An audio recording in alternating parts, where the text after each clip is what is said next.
BJP ప్రభుత్వం నల్ల చట్టాలను తీసుకొని వచ్చి రైతులను నట్టేట ముంచితే అధికారంలో ఉన్నప్పుడు రైతులు ఆత్మహత్యలు చేసుకున్నప్పుడు బయటకు రాని కేసీఆర్ ఒక్క ఓటమితో ఫామ్ హౌస్ దాటిండు.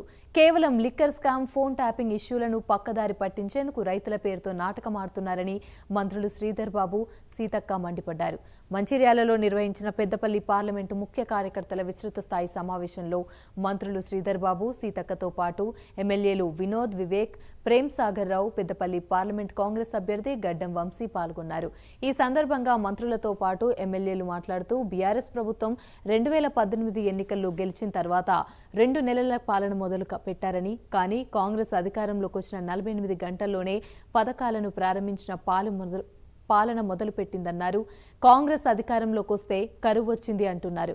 వాళ్లు కట్టిన కాళేశ్వరం కుంగిపోతే మేం ఏం చేయడం లేదని విమర్శలు చేస్తున్నారు. కాళేశ్వరం నుంచి నీళ్లు మేం వదిలిపెట్టామని అబద్ధాలు చెప్తూ దుష్ప్రచారానికి పాల్పడుతున్నారని, రాష్ట్ర ప్రజలు అన్నీ గమనిస్తున్నారని, ఈ ఎన్నికల్లో బీఆర్ఎస్ ఒక్క సీటు కూడా గెలవదన్నారు.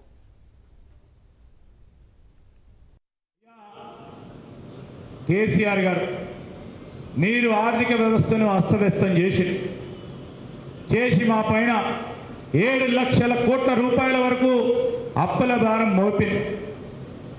ఆ అప్పులతో పాటు ప్రిన్సిపల్ అమౌంట్తో పాటు అసలుతో పాటు వడ్డీ కట్టడానికే మేము అనేక ప్రయత్నాలు చేసినప్పటికీ, ఇబ్బంది పడతా ఉన్నప్పటికీ ప్రజలకు ఇచ్చిన వాగ్దానాలు నిలబెట్టే ప్రయత్నంలో ఉన్నాం. రైతుకి ఏ విధంగా మేలు చేయాలని ఎవరు చెప్పనక్కర్లేదు.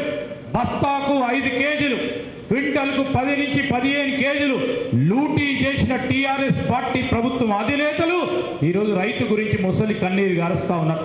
ఇవాళ బడుల గురించి టీఆర్ఎస్ మాట్లాడదు, మరి మడుల రైతుల గురించి మాట్లాడదు. ఆయనేమో రైతులను తొక్కిపెడతాడు. రైతుల చట్టాలను, నల్ల చట్టాలు తీసుకొచ్చి వ్యవసాయాన్ని కూడా నాశనం చేయాలనుకుంటారు. ఈయన మొన్నటిదాకా కనీసం రైతుల మీద పెద్ద ఎత్తున వాళ్ళు పండించిన పంట మిల్లర్లు ఎక్కడికక్కడ కోత కోసి అమ్ముకోబోతే అడవి, కొనబోతే కొరివి అనేటువంటి సిస్టమ్ బీఆర్ఎస్ ప్రభుత్వంలో ఉండే. ఇవాళ బయలుదేరిండు నేనేదో ఉద్ధరిస్తా అని.